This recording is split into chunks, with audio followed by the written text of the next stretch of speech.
your horse responsive? Now this is something that comes up quite often when I'm working with horses and riders. Horses that are either dead to the leg, dead to the hand, won't move forward nicely and have beautiful soft carriage, or horses on the other end of the spectrum that are overreactive. They move off from the moment you step your foot into the stirrup. They shoot away underneath you, they might spook at things.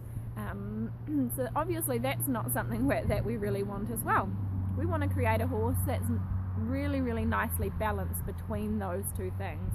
We want it to be responsive versus reactive, and we definitely don't want them dull to our leg. So how do we create this?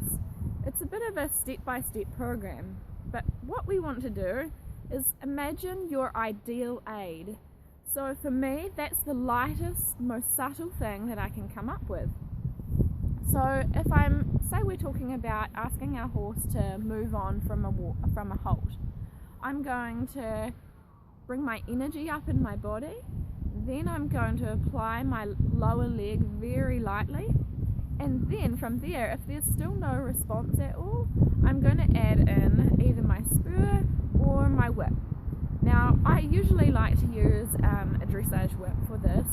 So basically what I'm going to do is start tapping lightly, increase the pressure, increase the pressure until the horse walks forward. My goal is to get it to that really subtle light phase. And how I'm going to do this is by releasing the pressure at the right time. I'm going to stop the pressure as soon as the horse walks forward, and that's where the horse learns. Now, say if I got my horse walking off, he might only take 2 or 3 steps and then want to come to a halt again. The mistake that people make here is by not letting the horse make this mistake. They close their legs around the horse and ask it to keep on going. Now, if we think about a child, how does a child learn? And adults. They learn from making the mistake. So if we don't ever let our horse make the mistake, then how are they going to learn that they've done the wrong thing? All they're going to do is become dead to your leg and not want to look after themselves.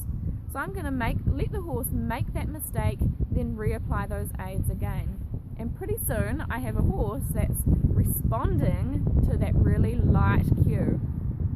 It's your job as the rider to be aware of the horse responding sooner and sooner each time and being quick on releasing. So if you've got a horse that is overreactive and it wants to walk off straight away, what you're going to do here is you're going to go back to doing quite a bit of desensitizing, because this is where we get the balance in from that end. If your horse is dull and you want it to be more responsive, you need to do sensitizing. If your horse is oversensitive and it's reactive, then you need to do desensitizing. It's a bit of a game, always trying to balance it out to where they sit. So anyway, I hope that helps you out with your training and getting your horse more responsive.